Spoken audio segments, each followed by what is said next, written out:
或者风台来的期间，提醒大家一定都要注意安全。来看，伫个宜兰县有一个61岁姓叶的男性，是家己一个人去到南澳溪的海岸大桥来出海口来捕木仔鱼，结果哪像互这海鹰甲架去，这海巡甲消防是出动空勤直升机，也毋过到呾还是找无到人。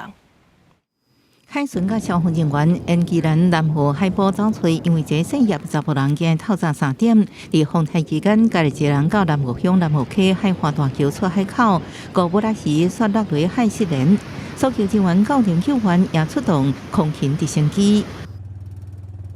迄日较早起，海巡人员也是提吊徛咧走找。 啊，毋过也是无姓叶查甫人身影。经过家属表示，失联的姓叶的查甫人，好亲像伫个渔载过程当中，互熊熊的大鹰加入海内。海巡把按黄金救援时间一直咧走找。南洋西南岸有民众疑似落海，那目前的搜救的状况是，由我们这边海巡以及然后消防分队实施在岸际的协寻。 即马是宜兰捕仔鱼的禁渔期，毋过姓叶查甫人毋是唯一一个，伫南澳沿岸咧捕的渔民，迄时阵7、8人，是毋是违反相关的规定，互外界质疑？